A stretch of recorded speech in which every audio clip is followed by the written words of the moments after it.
اب میں بلا تاخیر ہمارے مہمان گرامی حضرت پیر قبلہ سید صابر حسین شاہ صاحب نقشبندی دامت برکاتہم عالیہ کی بارگاہ میں گزارش کروں گا کہ جناب حضور آپ کوئی سانو نصیحت فرما دو. اسی 3 بجے تقریباً پروگرام ختم کرنا ہے. جی میں چیئر منگانا جی جی چیئر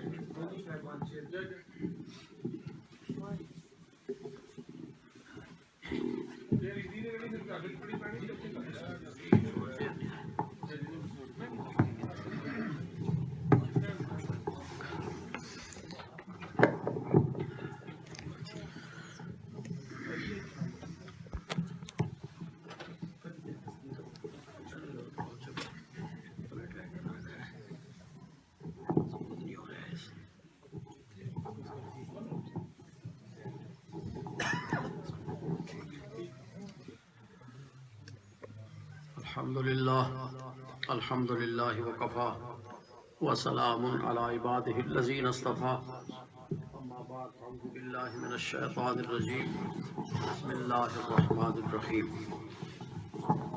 ان اللہ الاسلام صدق اللہ مولانا العظیم وبلغنا رسوله النبی الامین الکریم ونحن علی ذلک لمن الشاہدین والشاکرین والحمد للہ رب العالمین. الصلاة والسلام علیکہ یا سیدی یا رسول اللہ وعلی آلکہ واصحابکہ یا سیدی یا حبیب اللہ. الصلاة والسلام علیکہ یا سیدی یا رحمتا للعالمین وعلی آلکہ واصحابکہ یا سیدی کی سعادت بخشی ہے. اس محفل کے روح رواں جناب ساجد یوسفی صاحب مدظ اللہ علیہ کا شکر گزار ہوں کہ انہوں نے مجھے بھی دعوت دی. دیگر احباب صوفیاء کرام جو یہاں تشریف فرما ہیں، علماء زیباکار، نعتخوانان گرامی، میں سب سے واقف نہیں ہوں چونکہ پہلی مرتبہ یہاں میری حاضری ہے، اس لیے معذرت خواہ ہوں کہ ان کی خدمت میں ان کے اسماء گرامی لے کر خراج عقیدت نہیں پیش کر رہا. لیکن سب کی حاضری دیکھ کر مجھے خوشی ہو رہی ہے. ان کے صورتوں کی زیارت کر کے مجھے بھی یہاں شرف حاصل ہو رہا ہے اور میرے ایمان کے اندر ایک رونق، ایک بہار، ایک جلا مجھے محسوس ہو رہی ہے. کیوں نہ ہو کہ یہ ادارہ مرکز دین اسلام ایسے مشائخ اور اسلاف کے ساتھ تعلق رکھتا ہے جن کی ساری زندگی جو ہے وہ اسلام کی ترویج و ارشاد میں گزری اور گزر رہی ہے. وہ ہزاروں میل دور بیٹھ کر بھی یہاں اپنی توجہ کے ساتھ اس کو کامیاب و کامران بنا رہے ہیں. اللہ موجودہ مشائخ کا سایہ تادیر عوام اہل سنت پر اور پوری دنیا کے مسلمانوں پر قائم اور دائم رکھے. سعادت یوسفی صاحب کی محنت جو ہے اس کو اپنی بارگاہ میں شفیع قبولیت عطا فرمائے. یہ جو ادارہ ہے اللہ تعالیٰ اس کو عظیم مرکز بنائے. مرکز دین اسلام، یہ نام بڑا پیارا ہے. خصوصاً مذاہب عالم میں جو سب سے اچھوتا دین ہے اس کے ساتھ یہ مناسبت رکھتا ہے. دین اسلام، ہم سب مسلمان ہیں اور ہم یہ سمجھتے ہیں کہ جس نے کلمہ پڑھ لیا وہ مسلمان ہے، لیکن حقیقت میں اسلام سے ہم شناس نہیں ہیں. تمام مسلمانوں کو سب سے پہلے دین اسلام کی بنیادی باتوں سے آگاہ ہونا چاہیے اور پھر مذاہب عالم کے ساتھ اس کا تقابلی جائزہ بھی ان کو آتا ہو کہ دیگر مذاہب جن پر اس دین کو فضیلت دی گئی ہے وہ کیوں ہے، یہ معلوم ہونا چاہیے. اس وقت دنیا میں چند مذاہب جو ہیں اپنی کثیر تعداد کی وجہ سے مشہور و معروف ہیں، جس میں بدھ مت ہے، ہندوازم ہے، عیسائیت ہے، یہودیت ہے، زرتشت ہے، یہ مذاہب جو ہیں یہ اپنی کثیر تعداد کی وجہ سے مشہور و معروف ہیں۔ اسلام جس حالت میں چلا، جس محنت کے ساتھ ہمارے اسلاف بزرگوں نے، صحابہ کرام نے، اہل بیت اطہار نے قربانیاں دی، آج وہ ایک ثمر بار پودا ہے اور کروڑوں کی تعداد میں دنیا بھر میں مسلمان اپنا فیض پہنچا رہے ہیں۔ بالخصوص برطانیہ میں مسلمان جو رہتے ہیں ان کو اسلام کی حقیقی قدروں سے آگاہ ہونا چاہیے، اور اس کے مد مقابل یہاں جتنے مذاہب ہیں ان کے بارے میں آگاہ ہونا چاہیے۔ اسلام صرف کلمہ پڑھ لینے کا نام ہی نہیں ہے۔ قرآن یہ کہتا ہے ادخلوا فی السلم کافہ، اسلام میں پورے داخل ہو جاؤ۔ سب سے پہلے اس کی حقیقت کو، اس کی افادیت کو، اس کی اہمیت کو سمجھنا چاہیے ہمیں کہ اسلام کیوں فضیلت رکھتا ہے باقی ادیان کے اوپر۔ پروردگار عالم نے قرآن مجید فرقان حمید میں متعدد مقامات پر اس بات کو اجاگر کیا۔ کبھی اللہ تعالیٰ ارشاد فرماتا ہے ان الدین عند اللہ الاسلام، کہ اللہ کے نزدیک اگر کوئی دین ہے تو وہ صرف اسلام ہے، باقی مذاہب نہیں ہے۔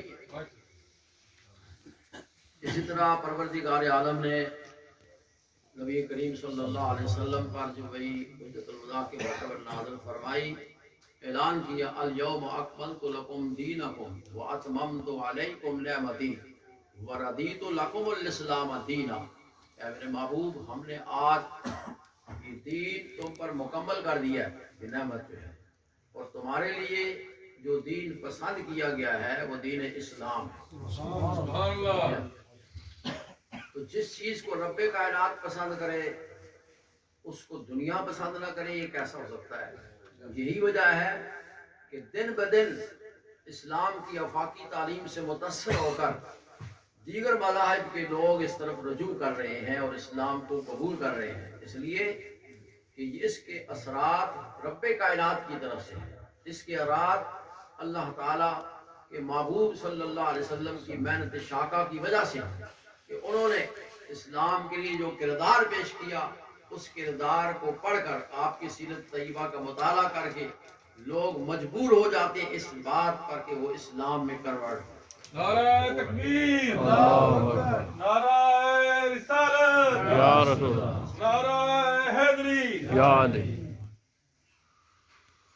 دیگر جتنے مذاہب بھی ہیں وہ کسی جگہ کے نام سے ہیں، کسی شخصیت کے نام پر ہے، لیکن اسلام کسی شخصیت کے نام پر نہیں ہے۔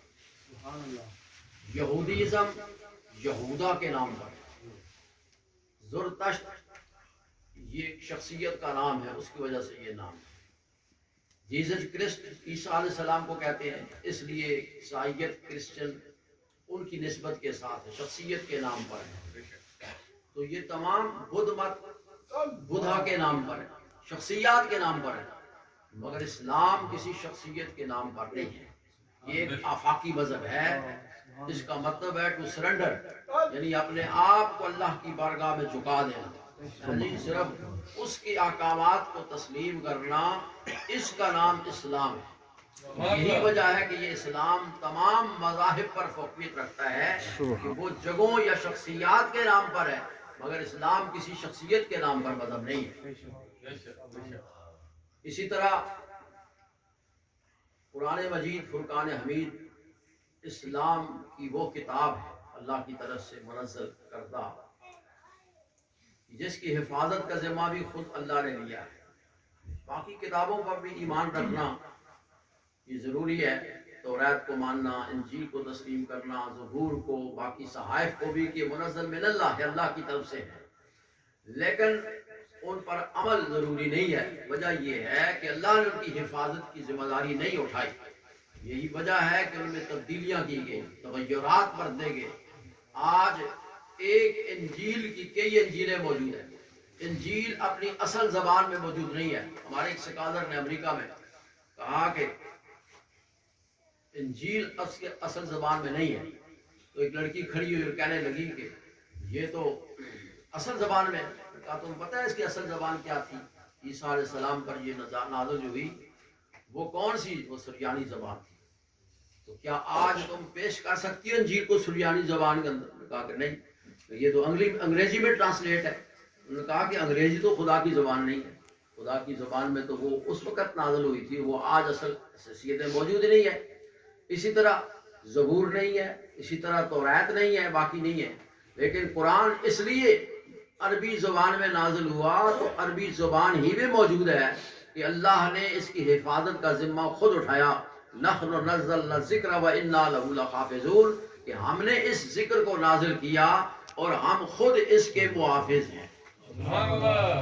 جس مذہب کے پاس، جس دین کے پاس ایسی کتاب موجود ہو جس میں کوئی تغیر و تبدل نہ ہو سکتا ہو، لہذا وہ اپنی حقانیت کے اعتبار سے، سچائی کے اعتبار سے تمام ادیان پر غالب ہے، وہ دین، اس کو دین اسلام کہا جاتا ہے۔ نعرہ تکبیر، نعرہ تکبیر، نعرہ رسالہ، نعرہ رسالہ، اسلام، اسلام، نعرہ حیدری۔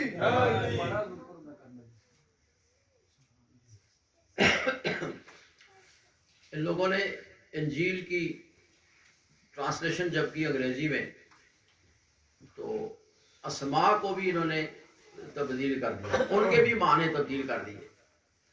مثلا اگر کسی کا نام ہے مسٹر بلیک تو اس کا ترجمہ کرتے ہوئے کالا نہیں کہہ سکتے آپ، مسٹر کالا۔ کسی کا نام مسٹر براؤن ہے تو اس کو بھورا نہیں کہہ سکتے آپ، اس کا ترجمہ کرتے ہوئے اس طرح۔ انہوں نے نبی کریم صلی اللہ علیہ وسلم کے نام نامی احمد کا معنی کیا تو پریزڈ ون، مطلب ہے تعریف کرنے والا، بہت زیادہ تعریف، یعنی اللہ کی توحید بیان کرنے والا، تعریف کرنے والا، اس کا معنی یہ ہے۔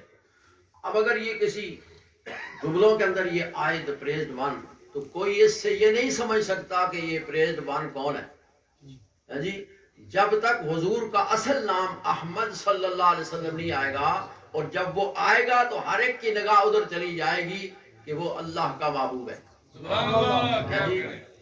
اور انہوں نے یہ تغیر بھی کیا کہ عیسیٰ علیہ السلام کا پہلے نام تھا ایزز رکھا، پھر اس کے ساتھ جے لگا کر انہوں نے جیزز کر دیا۔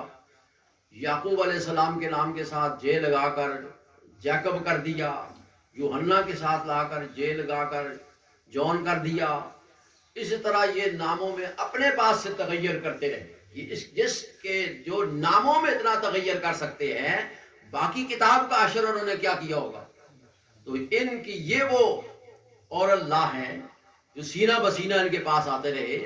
وہ کئی دفعہ دنیا میں انقلاب آنے کے باعث، خصوصاً بیت المقدس کے اندر تغیر آنے کے باعث وہ کتابیں ان کی گم ہوتی رہیں، پھر بار بار یہ تلاش کرتے رہے لیکن اصل کتابیں ان کو نہ مل سکی۔ اور آج کوئی بھی آسمانی کتاب سوائے قرآن کے اصل حالت میں موجود نہیں ہے، اور قرآن اس لیے موجود ہے کہ اللہ نے اس کی حفاظت کا ذمہ اٹھایا ہے، اور یہ قرآن اسلام کا ایک روشن ستارہ ہے۔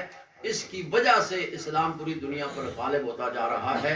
جو قرآن کو پڑھتا اور دیکھتا ہے اس کے دلوں میں قرآن اترتا جاتا ہے۔ جو نبی کریم کی سیرت طیبہ کا مطالعہ کرتا ہے وہ اسلام کی طرف کنورٹ ہوتا ہوا چلا آتا ہے۔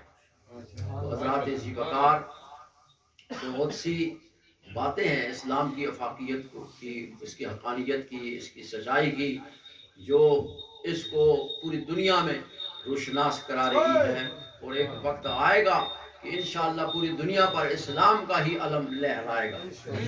یہ مرکز دین اسلام، اس کی وجہ سے میں نے یہ چند باتیں آپ کی گوش گزار کی ہیں۔ لمبی تقریر کی جا سکتی ہے لیکن صاحب الفاظ کے لیے دفتر سحری نہیں ہوتی، اور صاحب معنی کے لیے ایک لفظ ہی کافی ہے۔ اگر الفاظ کے یہاں ڈھیر لگا دیا جائے تو کوئی فائدہ نہیں ہے، مگر ایک لفظ اگر سمجھ آ جائے بامعنی طور پر تو پھر وہ جو ہماری زندگیوں میں انقلاب لے آئے تو ہمارے لیے وہ کافی ہے۔ اس لیے دعا ہے کہ اللہ تبارک و تعالی ہمیں دین اسلام کی حقانیت، اس کی افادیت کو سمجھنے کی توفیق عطا فرمائے، اور اس کو پوری دنیا پر ادیان عالم پر غالب کرنے کے میں توفیق عطا فرمائے، اور اس سینٹر کو ابد الآباد تک قائم رکھے، اور اس کے مشائخ جو پیچھے جن کی نگاہ ہے ان سے ہم سب کو فیض اٹھانے کی توفیق عطا فرمائے۔ وما علیک الا البلاغ۔